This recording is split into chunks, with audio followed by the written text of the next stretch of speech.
To Mary's surprise, he had left his fortune to charity. What stunned her most was when the lawyer read, "To my dear Mary, I am sorry I loved you more than discipline. I give you Odo, a little lamb, young and feeble like you, in need of a guardian and guidance. Take care of it. Perhaps it will reshape your life." Mary stood up livid. She stormed out of the room. Kindly like, share, comment, and subscribe. Thank you. Once upon a time, there lived a beautiful 25-year-old woman called Mary. Mary was the epitome of irresponsibility. She was born to a wealthy farmer and his wife in their old age. Because of that, she was the center of their world. They adored her deeply and gave her everything she wanted, often saying, "We are lucky to have you." As Mary grew, her careless behavior became apparent. As a child, she would return from school without her bag, unboarded. When her parents tried to scold her, she would cry until they comforted her and replaced whatever was lost. Over time, Mary began skipping school, faking illnesses to avoid chores, and ignoring her responsibilities. Her parents consoled themselves, believing she would mature with age. By the time she was 14, Mary's irresponsibility had worsened. One day, she took her father's truck without permission. In her inexperience, she accidentally hit a woman with the vehicle and drove back home in panic. Tearfully, she confessed to her father. Though shocked, he reassured her that everything would be okay. Later, a man arrived in their house, informing them that his wife had been hit by a car and was in a critical condition. Tragically, she passed away. Though Mary and her father knew the truth, they vowed to keep it a secret. On her 18th birthday, she stole a huge sum of money from her father and fled to the city, leaving behind a note. "I've gifted myself your money for my birthday. See you later." Her father's heart broke, but he knew he could do nothing about it. In the city, she bought a beautiful small house near nature where she lived how she wanted. She continued to live her carefree life, her father sending her money whenever she asked. One day, Mary received an unexpected phone call. Her father had passed away 4 days ago. She had been unreachable. Grief-stricken, she rushed back to the village. 40 days later, the lawyer arrived to read her father's will. Mary sat there, imagining the life she would live with her inheritance.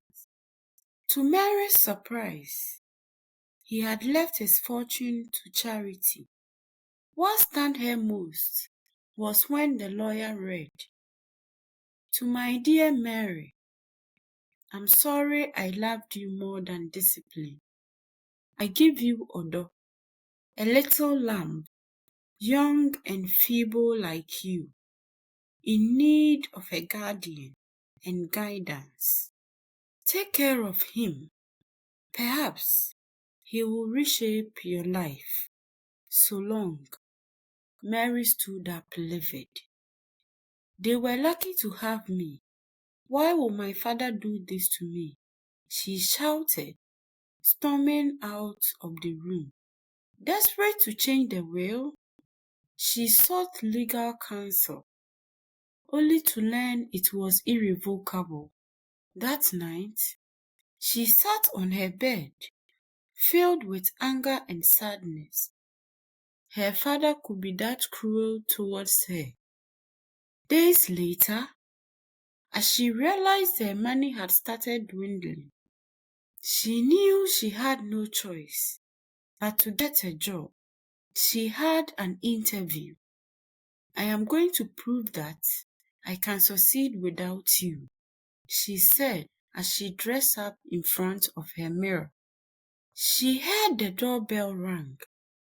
She went and opened and saw a lamb standing there with an innocent look, bleating. Furious, she shut the door to the lamb's face. She went for the interview, but chaos ensued as the lamb entered the office looking for Mary, scattering things. This led to her being dismissed.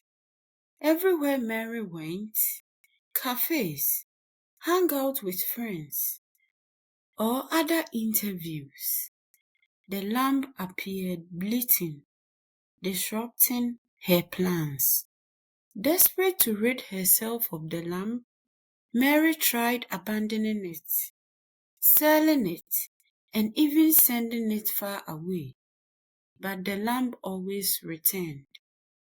One night, after selling the lamb to a butcher and celebrating with drinks, she woke up to find it staring at her, bleating softly. At this point, she gave up. Maybe this is a test by my father to give me my inheritance. I have to pretend to like the lamb, she thought. From that day, she took the lamb in, caring for its needs. She faced difficulties in tending to the lamb, but persisted, motivated by the thought of receiving her inheritance at the end. Days later, she had a job interview. This time, without the lamb appearing, she had a successful interview, landing her first job.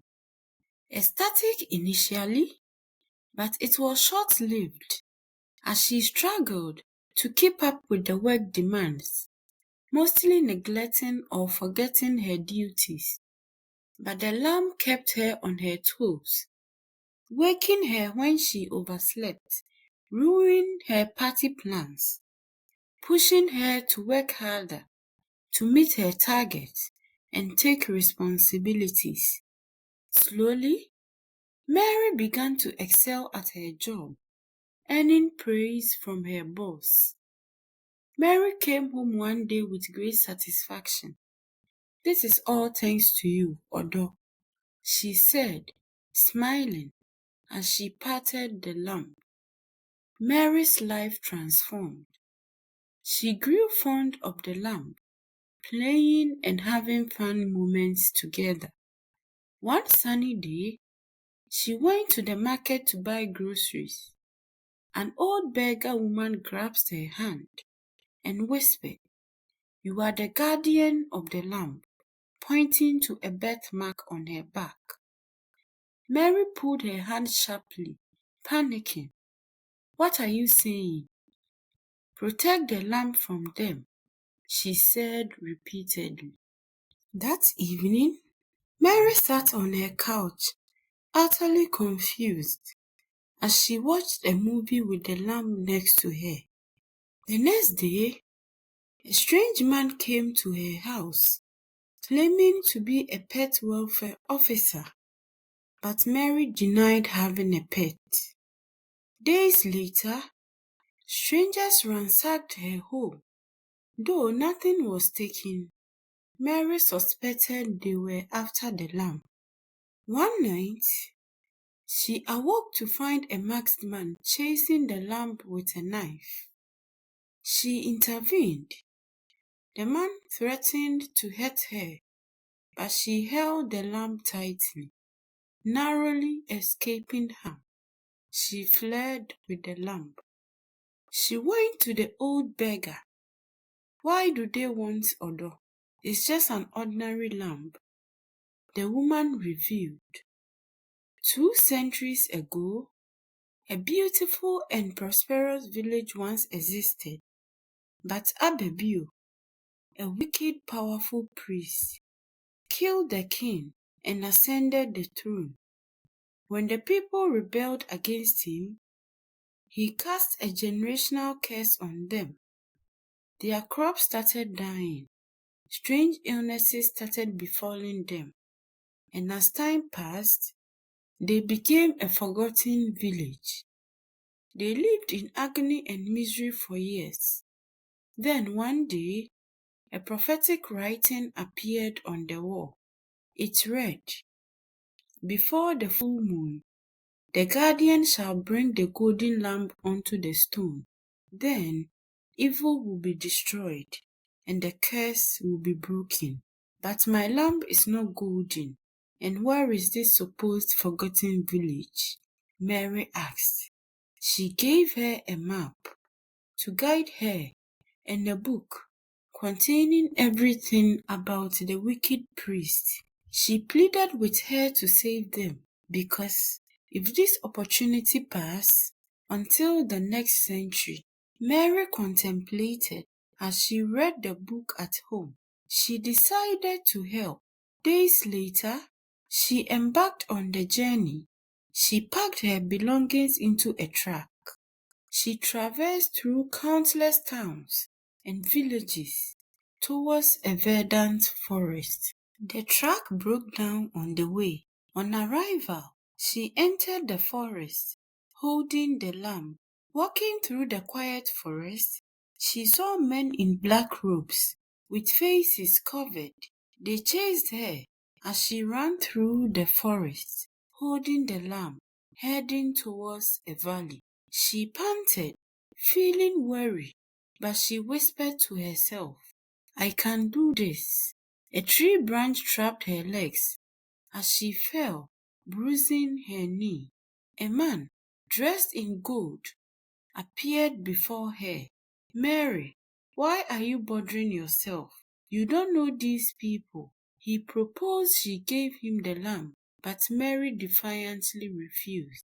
He went ahead to convince her further by offering her treasures that can make her revert to her old carefree life.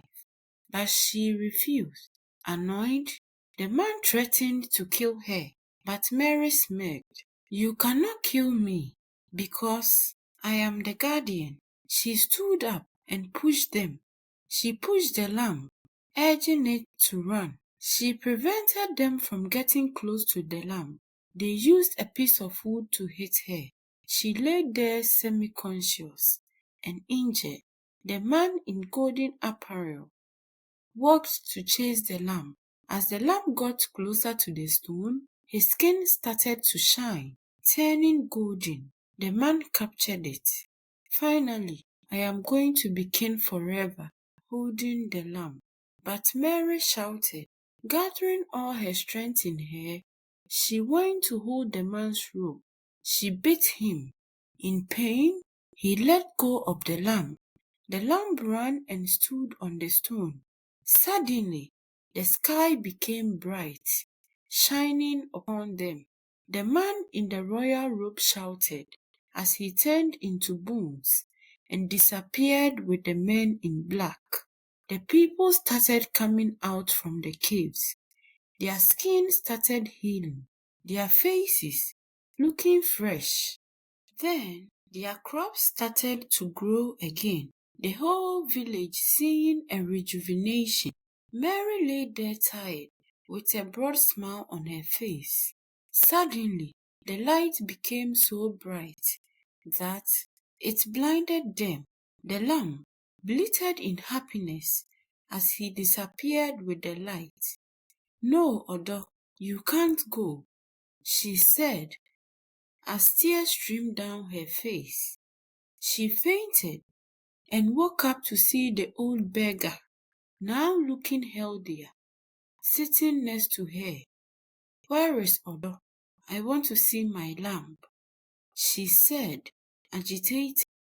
"Odo is done with its purpose, so it's gone. So must you." The villagers surrounded her, offering her a box of treasure as gratitude. Mary accepted only a small token, leaving the rest. Limping back to her truck, she glanced at the joyful villagers and smiled. Despite her past, she had grown into someone capable of helping and protecting others. As she drove away, she whispered, "Thank you, Odo."